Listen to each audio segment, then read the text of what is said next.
सुप्रभातम बच्चों, मैं अर्चना गुप्ता आज आपके समक्ष पुनः उपस्थित हूँ।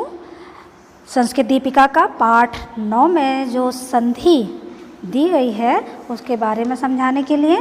तो पिछले वीडियो में मैंने आपको संधि तथा स्वर संधि, विसर्ग संधि, व्यंजन संधि सबकी परिभाषा बताई थी। इसके बाद मैंने स्वर संधि के भेद बताए थे आपको, और उसमें मैंने दीर्घ संधि के बारे में आपको समझाया था। आज मैं आपको गुण संधि के बारे में बताने जा रही हूँ। तो बच्चों, गुण संधि का सूत्र क्या होता है आपकी बुक में तो नहीं दिया है, लेकिन हम आपको बताते हैं कि गुण संधि का सूत्र होता है आद गुणः। क्या होता है? आद गुणः। ठीक है, ये आपका गुण संधि का सूत्र है। ठीक, अब गुण संधि होती क्या है ये आपको जानना है। तो इसको जानने के लिए हम परिभाषा पढ़ते हैं इसकी। देखो, आ के बाद ह्रस्व या दीर्घ, अभी मैंने आपको बताया था ह्रस्व स्वर क्या कहलाते हैं और दीर्घ स्वर क्या कहलाते हैं। तो इसके बाद ई और ऊ और ऋ आने पर क्रमशः क्रम से ए, ओ और अर हो जाता है। जैसे देखो, आ है ये, और आ के बाद यदि ह्रस्व या दीर्घ ई आती है, चाहे छोटी ए वाली आ जाए और चाहे ए वाली आ जाए, ठीक है, तब हमारा क्या बन जाता है? क्या बनेगा? ए। ठीक, क्या बनेगा? ए। आया समझ? आ या ये आ के बाद आपका ई आ जाए ये वाला, या आ के बाद ये ई आ जाए ये, ठीक है, तो हमारा बनेगा क्या? ए। ठीक है, अब दूसरा समझने के लिए कि आ के बाद आपका ऊ आ जाता है, तब भी आपका क्या बनेगा? ओ। क्या बन जाएगा? ओ बनेगा। और आ के बाद आपका ये ऊ आता है, तब भी क्या बनेगा? ओ बनेगा। ठीक है, आया? अब आगे देखते हैं। फिर आप देखना, ये आ के बाद यदि आपका ऋ आता है, ये देखो ऋ, ठीक है, तब भी हमारा क्या बनेगा? तब क्या बनेगा? अर। ठीक है, तो ये देखो, ये जो आपकी ये शब्द ऐसे बनते हैं क्रमशः। ठीक है, कि आ और आ के बाद यदि ह्रस्व या दीर्घ, मीन्स इसमें अभी बता दिया हमने आपको करके कि आता है तो क्रमशः ए हो जाएगा, ओ हो जाएगा और अर हो जाएगा। ठीक है, तो अब इसका उदाहरण देख लेते हैं कैसे हो जाएगा। तो देखते हैं, ये देखो, जैसे आपका इसमें दिया है ना गणेश, तो देखो इसको संधि विच्छेद दिया हुआ है, गण धन ईश, ये दिया है ना गण धन ईश, तो देखो ये एक ही मात्रा बन गई। अब देखना इसमें ये गण का हमने क्या निकाला? आ, क्योंकि आपको पता है ना व्यंजन में से जब अलग करते हैं तो आ हलंत लग जाता है और आ अलग हो जाता है। ठीक, प्लस ये क्या आया? ई, तब हमारा क्या बना? मात्रा जाकर के एक ही मात्रा ए हो गया था ना, ये रे। ठीक है, बना, तो पूरा शब्द क्या बना? गणेश। ठीक है, आया समझ में? इसी प्रकार से महेश भी हो सकता है। इसमें क्या हो जाएगा? महा धन ईश, तो क्या बनेगा? महेश। तो इसमें क्या है? आ धन ई बराबर हमारा क्या बना? ए बना ना, ए ही बना ना, तो ये हो गया महेश। क्या हो गया? महेश। ठीक है, तो इसी प्रकार से ये महा धन उदय दिया हुआ है आपका। आप इसमें देखें तो इसमें क्या हो रहा है? आ धन ऊ बराबर ये ओ की मात्रा लगी, आप देख रहे हो, तो हमारा शब्द बना ओ। तो ये आपकी कौन सी संधि हो गई? गुण संधि। क्या बना पूरा शब्द मिला करके? महाधन उदया बराबर महोदया। इसी प्रकार से महर्षि दिया हुआ है आपका, महर्षि में भी देखो आ धन रे, ये दिया हुआ है बराबर बना अर।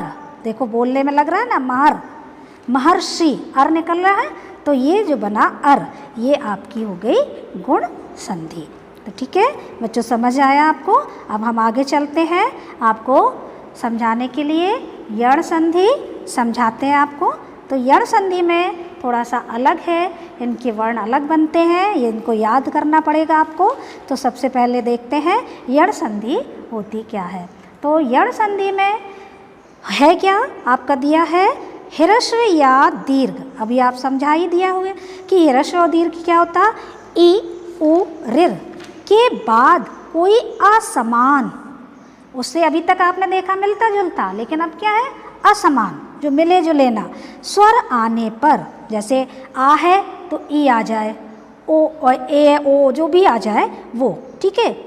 इस प्रकार से कोई सेम स्वर ना आए। जैसे अभी आप पढ़ रहे थे ना, आ के बाद आ, ई के बाद ई, आपने अभी पढ़ा दीर्घ संधि में।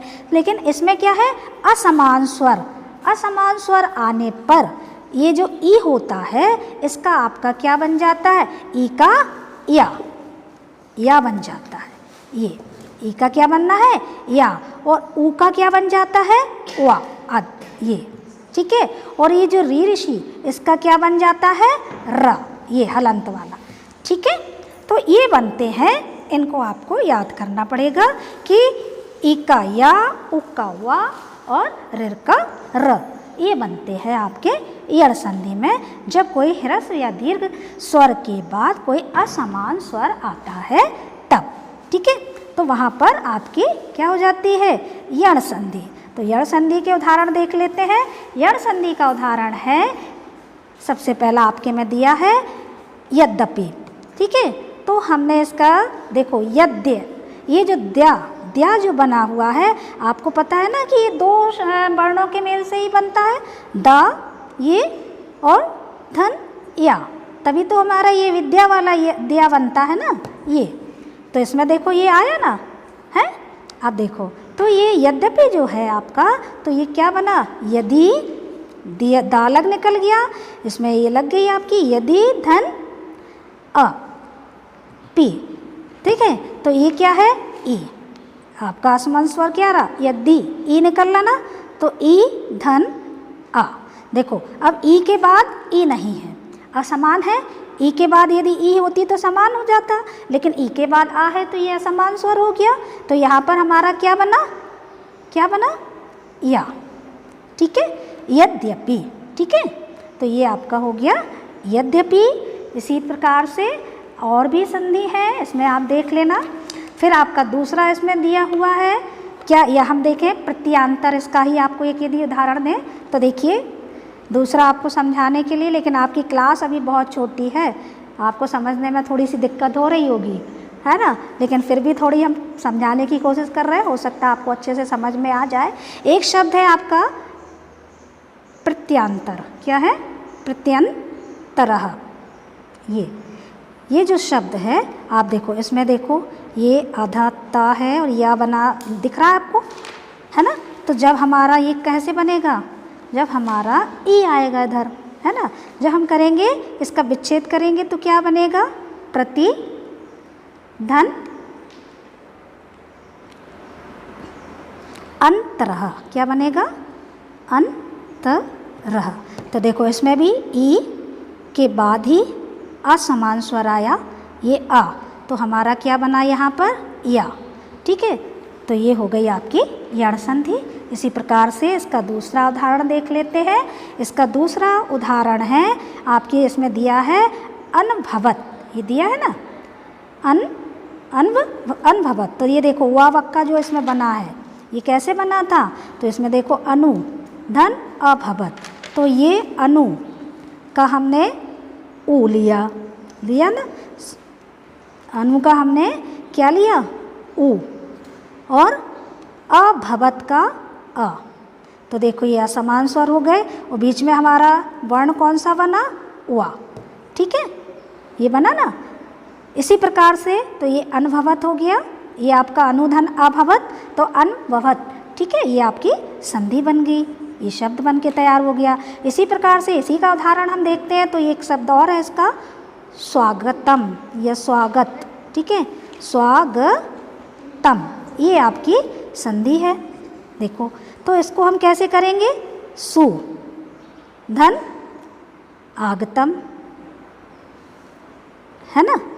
तो ये देखो सु का हमें क्या मिला, उ मिला ना, और धन, सु का उ मिला, धन आ, तो असमान स्वर मिले और हमारा वर्ण इसमें बन करके क्या तैयार हुआ, वा निकला ना ये। तो ये आपकी कौन सी संधि होगी, यण संधि, स्वागतम, पूरा शब्द बन करके तैयार हुआ स्वागतम, ठीक है।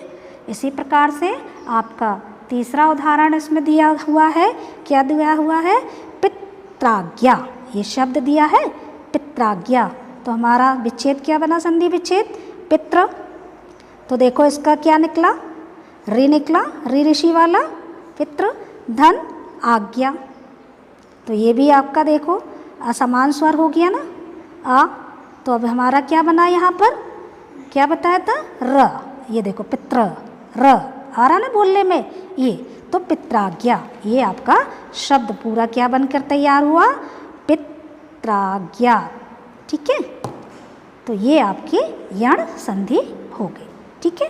अब हम चलते हैं आगे वृद्धि संधि की ओर। तो अब इस वृद्धि संधि में देख लेते हैं क्या होता है वृद्धि संधि।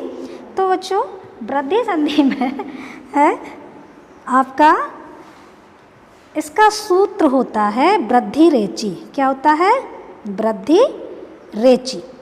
ये तो अभी आप लोगों की समझ से परे है, लेकिन फिर भी बताए दे रहे, वृद्धि रेचि, ठीक है। तो इसमें क्या होता है कि आ धन आ, सॉरी, आ या आ के बाद ह्रस्व या दीर्घ, आपको बता ही दिया है क्या होता है, ए ओ आने पर क्रमशः ए का, ये क्या है, आ या आ के बाद, जैसे आ है इसके बाद ए आता है तो क्या बन जाता है, वृद्धि। वृद्धि का मतलब ही होता है वृद्धि कर दो, आई है, तो इसमें क्या बन जाएगा, आई।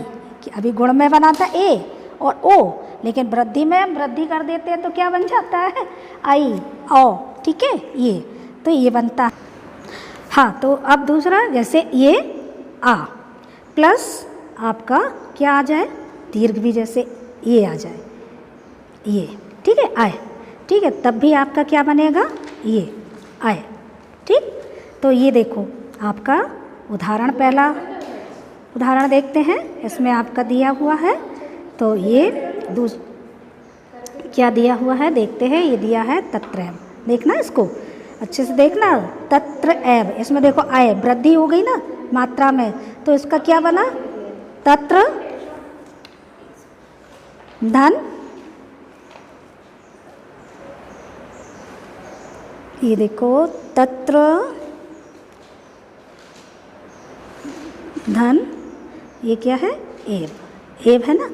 अब इसमें देखो ये शब्द जो आपका है, इसमें आपकी आई की मात्रा लग गई ना, ये अय बन गया, है ना।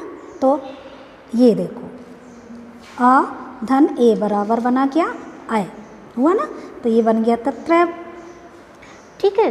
अब आपका क्या देखना है, इसमें दूसरा आपका ये शब्द दिया है, जैसे आपका आ धन क्या आता है, ओ आ जाए, ठीक है। तो क्या बनेगा, ये औ, क्या बनेगा, औ, दीर्घ वृद्धि हो जाती है, इसमें एक मात्रा आपकी लग गई, गुण में तो थी क्या, ओ बना था, लेकिन इसमें क्या बनेगा, औ, ठीक है। तो जैसे महाधन औषधम आपका दिया है, महोषधम, जहाँ पर भी ये औ की मात्रा लगी आपको दिख रही, वृद्धि संधि होगी। तो ये क्या बना, महाकाम ने निकाला आ धन ओ बराबर औ, ठीक है।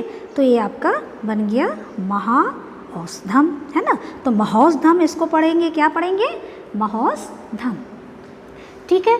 इसी प्रकार से आपको यदि एक आध और उदाहरण देते हैं तो आप देखें, उदाहरण आपको दें, तवैब, क्या है, तवैव, ये आपका देखना।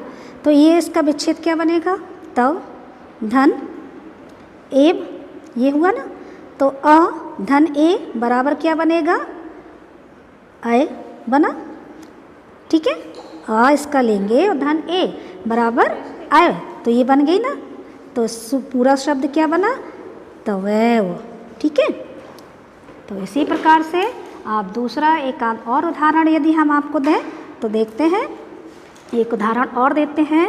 ये है जैसे आपका शब्द है जलौध, क्या है, जलौध, ये ठीक है, सॉरी जलौघ, ठीक है, ये घ घड़ी का। ठीक, तो ये देखो इसमें क्या होगा, तो कैसे होगा, हम जल धन क्या होगा, औ घ। ठीक है, अब इसमें बताया ना, चाहे ह्रस्व आए चाहे दीर्घ तब भी औ ही होना है। तो यहाँ पर भी आप देखो औ हो गया, ये देखो औ की मात्रा लग गई ना इसमें, ये जो दिख रही है आपको ये, तो शब्द हमारा हो गया जलौ। ठीक है, आया समझ में। तो बच्चों उम्मीद है आपको ये संधियाँ समझ में आ गई होंगी। अब आपके पाठ 9 में जो संयोग शब्द और दिया है वो क्या होता है उसको भी आप समझ लें। तो संयोग क्या होता है, व्यंजनों का स्वर के साथ मिलना। व्यंजन आप जानते हैं का से लेकर के जितने भी आपके अंतस्थ व्यंजन, ऊष्म व्यंजन और ये सारे जो आते हैं आपके सारे व्यंजन का से लेकर के ज्ञा तक मान लीजिए, तो वो सारे आपके कौन से हो जाएंगे, उसमें तो आपके संयुक्त व्यंजन भी आ जाते, सब प्रकार के व्यंजन आ जाते। तो ये सारे आपके व्यंजन कहलाते हैं। आ से लेकर के औ तक में आपके जितने भी हैं सारे स्वर हैं। तो व्यंजनों का स्वर के साथ मिलना संयोग कहलाता है। जैसे इसमें उदाहरण दिया हुआ है एब एब मेब, ये आपने कई बार पाठ में भी पढ़ा होगा, आया है ये शब्द।